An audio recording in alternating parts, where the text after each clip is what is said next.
x'għandi nagħmel biex insalva? Hija mistoqsija li ftit jistaqsu. Mhux għax mhix importanti, imma xi mħabbtin hux mħabbtin. Mħabbtin bix-xogħol jew bl-istudju. Ġurnata għaddejjin minn ħaġa l-oħra. Nistaqsu fuq ħafna affarijiet. Naf se jkun it-temp importanti ħafna hux jew kif marru fil-futbol il-ħadd li għadda huma mistoqsijiet tremendament importanti.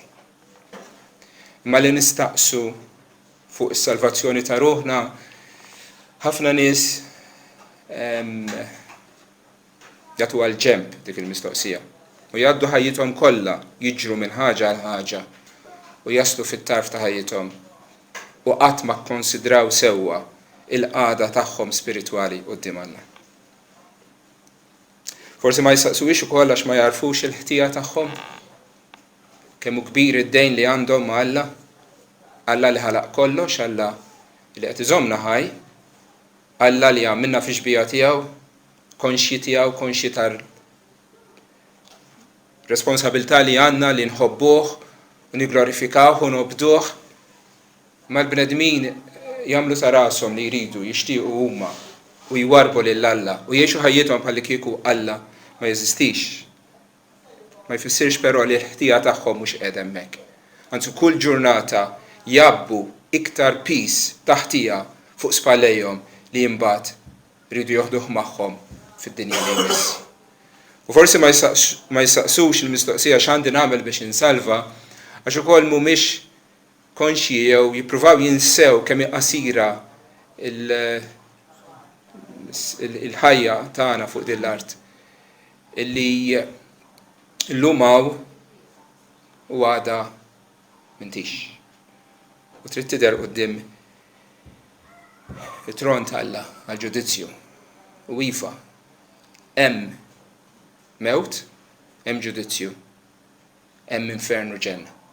U l-prospett tal-biża' illi għall-eternità tkun imwarrab minn Alla, imbigħat minnu, fid-dlam ta' dejjem, fid-batija, jekk verament taħseb fuqu, tmur lura għal din il-mistoqsija u tajt x'għandi nagħmel biex ninsalva.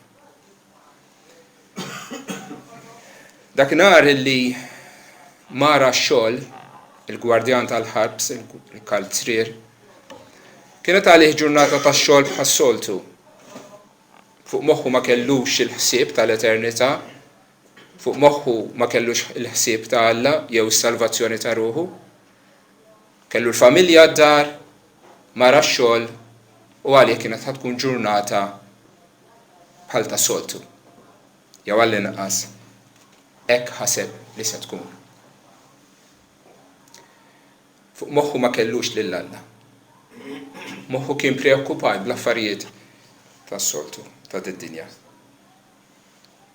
Li ma kienx jaf u li Alla kien qiegħed jaħdem minn qabel biex f'dak il-jum ikollu appuntament miegħu. Fil-passaġġ li qrat Ġowen aktar qabel, Atti 16. Joħorġu 4 jew 5 punti ewlenin. Kif Alla l-ewwel nett jiltaqa' mal-bniedem billi jibgħat il-messaġġiera tiegħu. U fihom ukoll jesebixxi is-salvazzjoni tar-ruħ. Kif Alla kapaċi jsammar il-bniedem jikkonvinċih. Kif Alla jiftaħlu għajnejh lejn il-verità u fl-aħħar mill-aħħar kif Alla wkoll isalvah. Alla jibgħat il-messaġġiera tiegħu. Wara li tawhom ħafna daqqiet lil Pawlu u lil Silas, tefawhom il-ħabs u qabdu l-kalzrier biex jassilhom tajjeb. Dak wara li qabduh jagħmel dan, tafaħħom fil-ħabs ta' ġewwa u rabtilhom saqajhom fil-qjud. Il-qjud huma żewġ biċċiet injam toqba ġo fihom iddaħħal is-sieq u s-sieq ovvjament ma tistax toħroġ minn hemm. Plus il-ktajjen ukoll. Immaġina li kont inti minflok Silas, jew minflok Pawlu. Qed ixxandar il-Vanġelu, minti tagħmel ħsara lil ħadd, jekk xejn għamilt il-ġid għax il dik il-mara, dik ix-bejba li kienet tħabbar, li kienet fortune teller, li kellha spiritu ta' demonju ġo fih. Ħelissa minnu ma għamel xejn ħażin. Imma l-istidin tagħha li kienu jagħmlu kemm xa flus minn fuqha, dawn irrealizzaw li l-qlieħ tagħhom kien spiċċa. U b'ipokrazija kbira ġabuhom quddiem l-imħalfin tal-belt u dawk mingħajr ma għaddewhom xi forma ta' ġuri jew proċess li tawhom ċans anke jiddefendu lilhom infushom, ċartulhom ħwejjiġhom u tawhom xebaħ ħafna daqqiet ifflaġellawhom bil-bastun. U darhom ġabulhom pulpetta.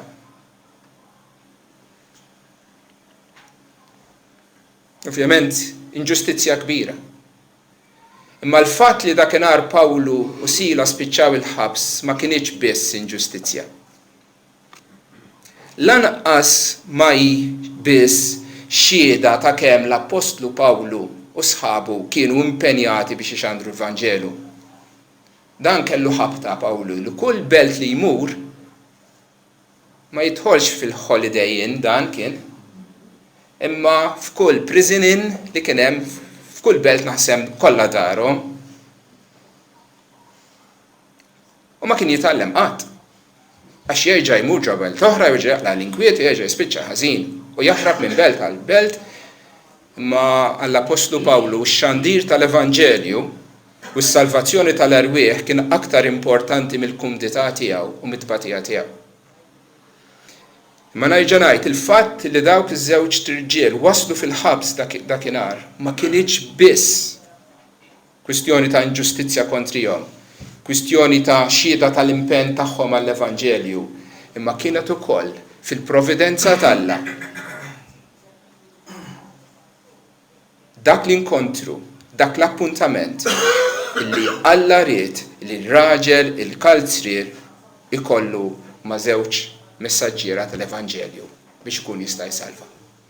U l-istorja kif innotajtu bdiet minn ħafna qabel. Għax għalih l-Apostlu Pawlu ma kienx imur Filippi. Kien imur fl-Asja u jippriedka fl-Asja. Ma l-Ispiritu ma ħallihx. Għalfejn? Imbagħad pruvaw imorru l-Bitinja fit-Tramuntana u għal darb'oħra l-Ispiritu ma ħallihx. Għalfejn? Imbagħad għaddew mill-missja bl-intenzjoni li jipritkaw hemm. Ma Pawlu kellu dik il-viżjoni, le, aqbad vapur mur in-naħa l-oħra. Ejja fil-Maċedonja. U Pawlu obda. U għaliex kellha tkun dik il-mara din li mxajtna li kienet tiġri warah jum wara jum, iddejqu, tiffitta, itsektek, sakemm dan qabsitlu u ħarġela x-xetan li kellha ġu fiha. U spiċċa l-ħabs. Kombinazzjoni? Skulli le. Dan huwa r-raj tajjeb li hija tifittex kullimkien sakemm isib in-naġa l-mitlufa tiegħu. Alla li fil-providenza tiegħu qed jara kif jibni jinseċ l-istorja biex jiltaqa' ma' dan ir-raġel biex isalvah. Hija dik il-mara li tilfet il-munita u tfittex u tqalleb u tiknes id-dar kollha sakemm issib il-munita mbagħad tifraħ. U Alla qiegħed jieħu tnejn mill-aħjar predikaturi tiegħu biex iwasslu l-Vanġelu lil dan ir-raġel.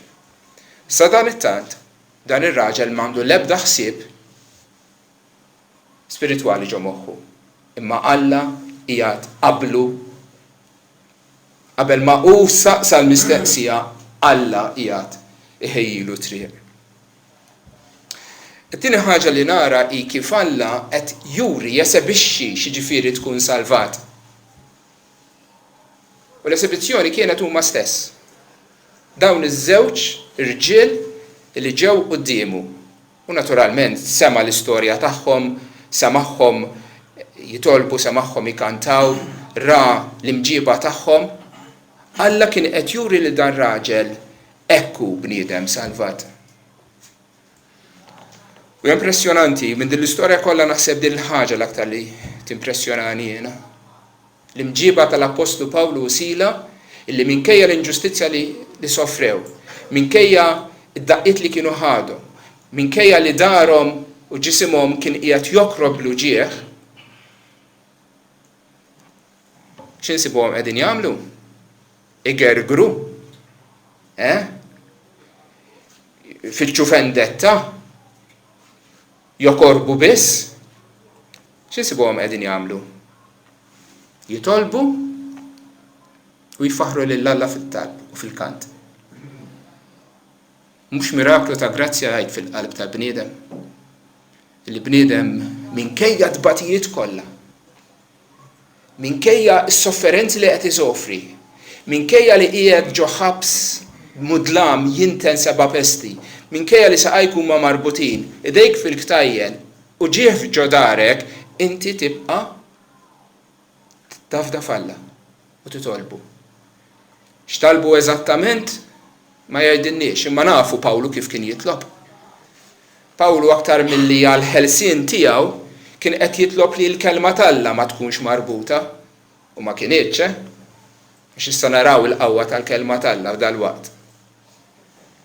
Probabbli kien qed jitlob għal-ħabsin li kien hemm madwaru, għall-insara, dejjem kien jitlob għall-insara, biex l-Evanġelju jkompli jixxandar, biex Alla jkun igglorifikat. U l-ħabsin semgħuhom jitolbu. U fl-istess ħin mhux biss li titlob, għax li titlob tifhimha, imma mhux biex titlob, imma li tfaħħal lill-Alla bit-kant. Minkejja l-uġieħ, minkejja d-batija. Naħseb l-aħwa hawnhekk hawn lezzjoni importanti għalina, Naħseb fadlilna x'nimmaturaw. Kemm ingergru fuq affarijiet minuskoli, ċuċati, u ingergru, ejja nitalmu, nitolbu minn flok. Ejja nitalmu minn flok ingergru. Induru lejn Alla, nitfaw lem tagħna fuqu, nafu li Alla jieħu ħsiebna. Ejja nitalmu wkoll inkantaw tifħil lill-Alla, għax minkejja iċ-ċirkostanzi kollha ħżiena li hemm madwarna, jew li fajnejna jidhru ħżiena, għaliex maħniex naraw l-intenzjoni ta' Alla fihom, imma minkejja kollox, ejja nemmnu li Alla huwa sovran, li Alla huwa fil-kontroll, li Alla jaf x'inhu jagħmel. U li Alla hu tajjeb magħna, tajjeb ma jidher li mhux tajjeb magħna, għajnejna qegħdin jgħidulna mod, iva mal-fidi tgħidilna mod ieħor. Aħna nemmnu f'Alla tajjeb, providenzjali, missierna, Alla sovran, u iva jiena nfaħrek anke f'mument ta' dlam u ta' dwejja u ta' dbatija. Din hija s-salvazzjoni li għamel Alla fil-bniedem, din hija r-riforma li għamel fil-qalb tal-bniedem. U incidentalment u ngħidha bħala parentesi biss, il-Vanġelu li jgħid li Alla ġie jew rid li l-insara lil dawk li huma tiegħu lil dawk li huma salvati jagħtihom ġid u saħħa u prosperità, ngħidilkom saqsi lil Pawlu, saqsi lil Sejla x'ġid kellu fuqu, għax anke l-ħwejjeġ li kellhom fuqhom ċartulhom u niżżawhom marwenin. U jekk kellhom saħħa ħarsu lejn dak id-dar imbiċċer li kellhom. U jekk kellhomx prosperità, araw fejn qegħdin, ġo ċella sewda mudlama maħmuġa. Lele dik mhix il-Vanġelu, dak huwa Vanġelu fals. Alla f'din id-dinja wedna ħafna barkiet. Imma le ma wedniex li bil-fors ikonna l-ġid u s-saħħa fi ġisem u l-prosperità. Kapaċi aħna sapportu għal ftit mumenti id-batija biex imbagħad ingawduha l-eternità wara kollox x'inhi sekonda ħdejn infinità. Mela Alla qiegħed jesebixxi is-salvazzjoni f'dawn iż-żewġ irġiel. Però il-kalzrier, il-gwardjan, xorta waħda mar jorqod. Għadu mhux konvint minn xejn. Sar il-ħin, il-ħabsin kollha f'posthom u huma jorqod. Immissa Alla ħajġibu darhom mal-ħajt. Alla ħajġibu f'dak il-punt ta' kriżi. U fil-każ tiegħu Alla juża terremot. U waqt li Pawlu qegħdin ikantaw, issir teżżiża tal-art tant li anke s-sisien tal-ħabs jiċċaqalqu, u dan kien terremot speċifiku, li jiftaħ il-bibien kollha u jaqla l-ktajjen kollha tal-ħabsin. U daqshekk ma jmut ħadd. X'inqam, ovvjament bil-ħsejjes u bil-istorbju li kien hemm, il-kalzrier rrealizza li l-bibien infetħu u kien jaf li la ħarbu il-ħabsin, għax li ma ħabsin għajt ma jaħarbux jekk tagħtihom opportunità.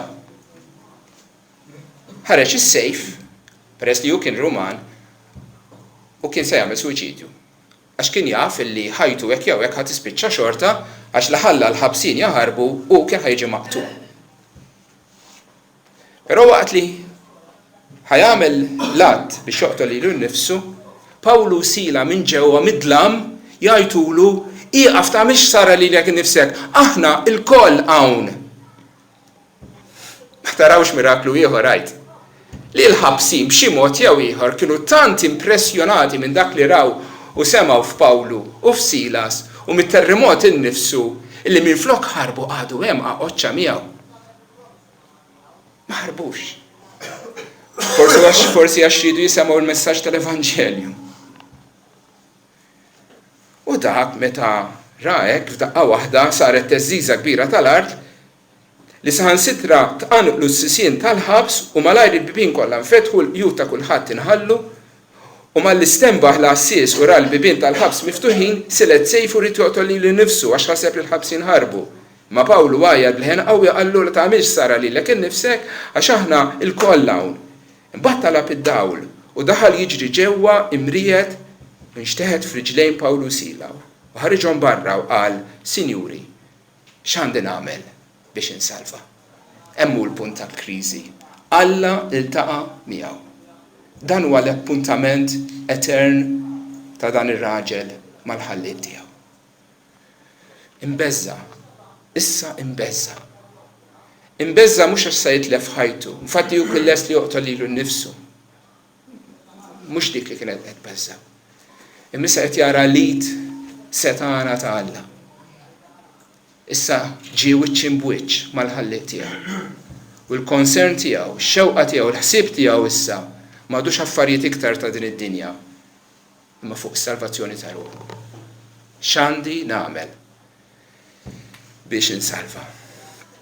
U aħna l-koll għandna l-istejjer tagħna x'nirrakkontaw kif Alla ġabna darna mal-ħajt. Mhux dejjem juża terremot, altrimenti jkun hawn ħafna terremoti għaddejjin. Fil-każ ta' Lidja, fl-istess kapitlu, uża biss l-imxija tal-ilma dejn ix-xmara u l-kliem tal-Apostlu Pawlu biex iġiba wiċċ imbuċċ mas-Salvatur u s-salvazzjoni tagħha. So jekk huwa terremot jew jekk hija sempliċement ħoss ta' ilma ħelu, Alla għandu l-modu tiegħu kif jiltaqa' magħna. Il-kol kemm aħna nistgħu nirrakkontaw kif iltaqa' miegħi u kif iltaqa' miegħek. Ma dak il-punt ta' kuntatt ma' Alla huwa definittiv fil-ħajja tal-bniedem. Ikun ilu ġej il-providenza tal-Alla tkun ilha taħdem kif rajna anke fil-każ ta' dan ir-raġel.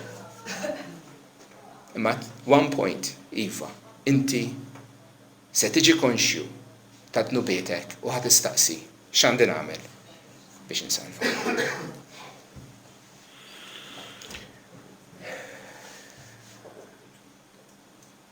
U l-apostlu Pawlu u Sila weġbuh huma qalu: emmen fil-mulej Ġesu u tkun salvat intu darek, u qalulu l-kelma tal-mulej lilu lil dawk kollha li kienu f'daru. Attenti għal ħaġa waħda biss. U saqsa x'għandi nagħmel jien bħala bniedem, x'għandi nagħmel biex insalva? Huma weġbuh: emmen u tkun salvat. tkun salvat. Passive voice. Fi kliem ieħor mhux xi ħaġa li tagħmel int, imma xi ħaġa li jagħmlu lilek. U din importanti ħafna ħafna ħafna li nifhmuha.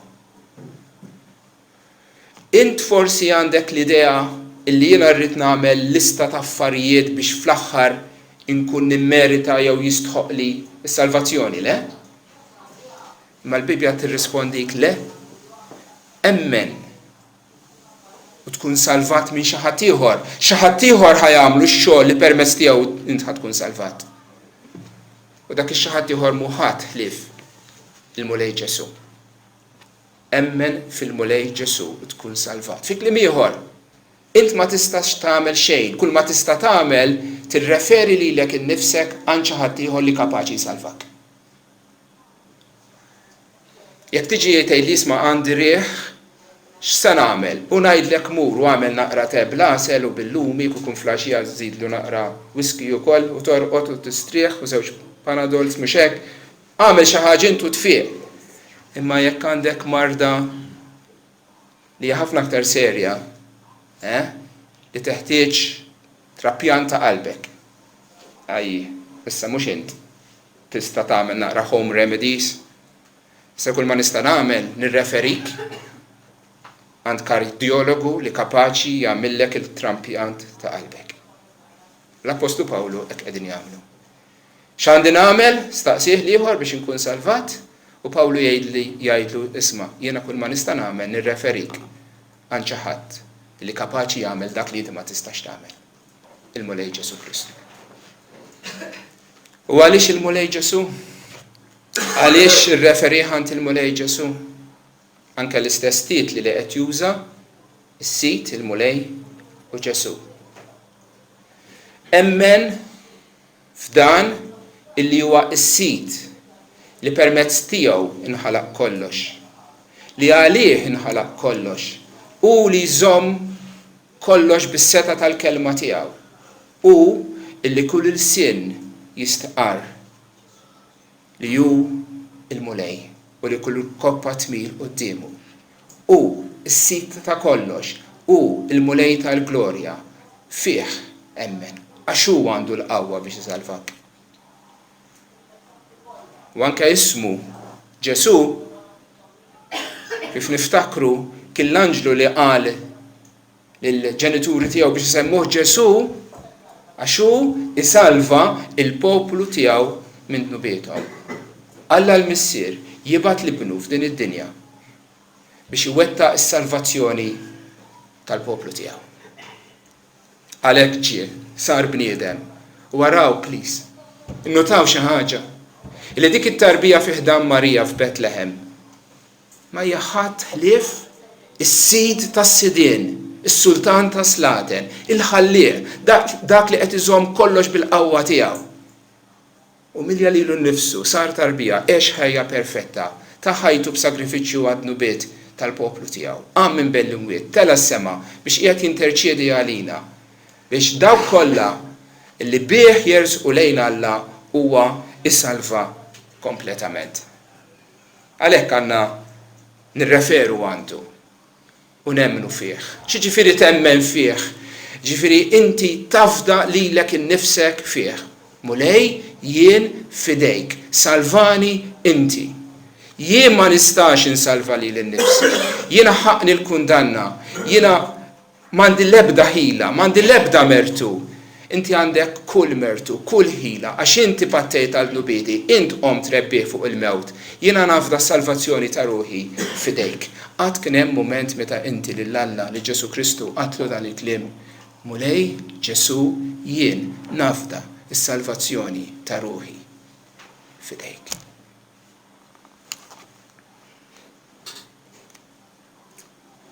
U evidentament dan ir-raġel hekk għamel. U l-familja tiegħu wkoll. Tgħidli kif taf? Araw intom għalfejn naf li emmen. U ħadhom f'dik is-sija tal-lejl u ħaslilhom id-daqqiet. U tammet minnu fih. u niesu kollha. U meta ħadhom id-dar qiegħed l-ikel qudiemhom u feraħ billi jemmen falla u n-nies ta' daru kollha. Ma tarawx issa bniedem trasformat? Mara x-xogħol dakinhar bla fidi, 24 siegħa wara kien raġel ta' fidi. Wieħed b'qalb qiebsa, insensittiv issa għandek bniedem b'qalb ġdida. Bniedem li kien midjun issa huwa maħfur. Bniedem li kien ħati issa huwa ġustifikat. Bniedem li kien mitluf issa huwa bniedem salvat. U l-emejjel talla fih issa jidru. Għaliex huwa bniedem illi ħadhom dik is-sija tal-lejl u ħasslilhom id-daqqiet. Taraw f'daqqa waħda dal-bniedem min jaf kemm kien aħrax u dan ma kellu l-ebda kompassjoni lejn il-priġunieri, issa qiegħed jaqbad il-Pawlu u l-Sila u jaħsslilhom id-daqqiet li kellhom fuq darhom. Il-kompassjoni l-ħniena. L-ospitalità tiegħu laqagħhom ġo daru, l-imħabba lejn l-aħwa qed joffrilhom x'jieklu. U fuq kollox il-ferħ tal-Ispirtu Santu ġo qalbu. Ferħan. Ferħan. Mhux iktar beżan, mhux iktar indifferenti kif kien qabel, imissa ferħan. Qalbu hija mimlija bil-ferħ. Huwa importanti naħseb li minn din l-istorja kull wieħed u waħda minna japplika għalih innifsu u jistaqsi. Jistaqsi. Jien. Kif jien quddiem Alla? Staqsejt il-mistoqsija x'għandi nagħmel biex insalva. Sibta tweġiba. Naf li ħafna minnkom kapaċi tgħiduli iva, staqsejta. U sibt it-tweġiba, jiena nemmen fil-Mulej Ġesu. U jekk dan huwa l-każ, u nirringrazzja l-Alla għal kull wieħed u waħda minna li aħna salvati. Ejja niftakru, ejja nevalwaw ftit lil nfusna fid-dawl ta' dawn l-istess nies li ltqajna magħhom. Ix-xogħol tal-ħidma, il-ħidma tal-Alla ta' salvazzjoni tidher fija. Tidher fija. Jiena bniedem ta' talb bħalma kienu Pawlu u Sila. Jiena bniedem illi infaħħar lil Alla jew bniedem li inħobb ingerger ħafna. U ingerger ħafna. Min jafni jgħid dak ir-raġel dik il-mara hija bniedma li dejjem titlob, dejjem tfaħħar lil Alla. Kieku xi darba tisma'ha tajt imqarnofs kelma ta' tgergir. Jien għadni ma wasalx hemm ta'. Però nistgħu naslu hemm bil-grazzja tal-Alla. Inbidlet ħajti, jiena bniedem ħanin u ġenerus u nħobb lill-aħwa tinnotaw ukoll illi dak ir-raġel u l-familja tiegħu tagħmdu dakinhar. Tagħmdu dakinhar li jemmnu. Għaliex l-ewwel kmand li Ġesu jagħti lil dawk li jemmnu fih huwa li tagħmdu. U jekk dak kien il-każ, is-sottomettew ruhom u bdew lil Kristu fl-ewwel kmand tiegħu iva rrid nitgħammed. U ċertament ridu wkoll jobduh f'kull ħaġa oħra li l-Mulej Ġesu jikmandhom. Hemm dak il-ferħ tal-Ispirtu Santu ġo qalbek. Ferħ li mhux artifiċjali, ma ferħ li jiġi mill-mixja tiegħek, komunjoni tiegħek fil-qrib ma' Kristu. Forsi tgħidli le s'issa qatt ma saqsejta dik il-mistoqsija. Jew injorajta jew ma tantx ħsibt fuqha. Ma jekk huwa l-każ nerġa' ngħidlek titlifx din l-opportunità. Dan jista' jkun il-mument ta' kriżi tiegħek. Li Alla qiegħed ikellmek f'dan il-mument u jgħidlek isma' inti bniedem ħati jekk ħatibqa' sejjer kif inti se tmur l-infern għall-eternità. Imma l-Mulej Ġesu Kristu qed isejjaħlek ejja għandi intom il-koll li tinsabu mħabbtin u mtaqlin u jien inserraħkom. ejja bid-dnub tiegħek tibżax. Il-mulej tal-glorja li miet għalik fuq is-salib jeħilsek minn kull dnub u kull ħtija ta' dnub u jagħtik qalb ġdida. Ħanerġa' ngħidlek tal-aħħar. Saqsejt il-mistoqsija x'għandi nagħmel biex insalva. Jiena minn hawn nista' inwedek fuq l-awtorità ta' l-Iskrittura stess. Illi Alla stess iwieġeb il-mistoqsija tiegħek. Alla stess iwedek. Emmen fil-mulej Ġesu u tkun salvat.